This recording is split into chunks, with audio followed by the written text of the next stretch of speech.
You open your receipt app, and the total makes you pause again. A basket that cost $60 in 2020 now runs closer to $80 for the exact same items. This isn't one grocery chain overcharging you, and it isn't happening in just one country.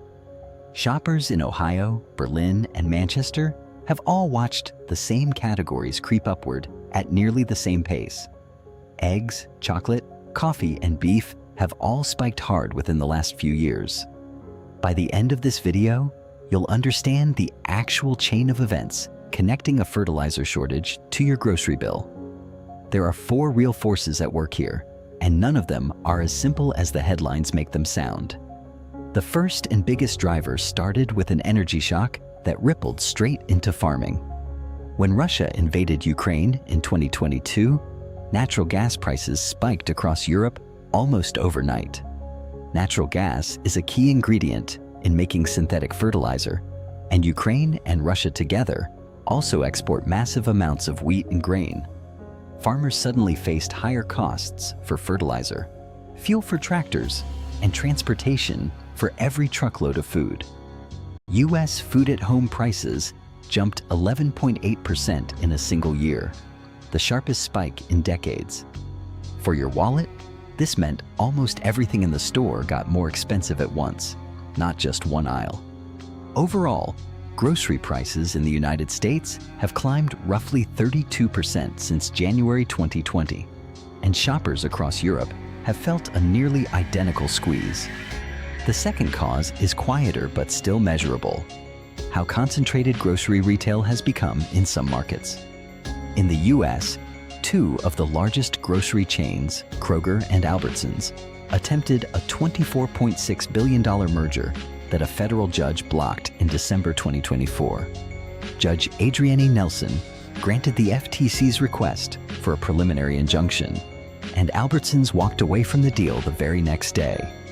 Fewer competing stores in a local market can mean less pressure to keep prices low, since customers have fewer places to comparison shop. This doesn't mean every price hike traces back to consolidation, but in markets with fewer major chains, shoppers often have less leverage.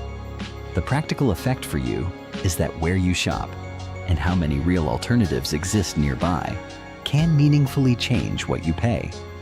The third cause sits entirely outside any boardroom. Agriculture is exposed to weather and disease in ways manufacturing simply isn't. A widespread avian flu outbreak hit egg-laying flocks across the US and Europe, forcing farms to cull millions of birds and shrinking supply fast. Egg prices in the EU rose 8.4% in 2025 alone, and butter climbed a similar amount. Separately, a cocoa crop failure in West Africa, driven by unusual weather patterns, sent European chocolate prices up 17.8% in a single year. Neither of these events had anything to do with pricing strategy or corporate decisions. They were biological and climate shocks moving through a global supply chain. For your grocery list, it means the most volatile prices are often tied to whatever crop or animal is having a bad year somewhere far away. The fourth cause is the one almost nobody notices while it's happening, and it's genuinely counterintuitive. Package sizes have been shrinking, while sticker prices stayed exactly the same. A cereal box that once held 18 ounces now holds 15, but the price tag reads identical to last year.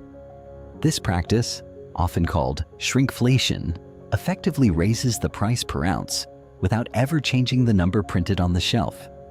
Official inflation statistics try to adjust for package size changes, but many economists argue the adjustment lags behind what's actually happening on shelves.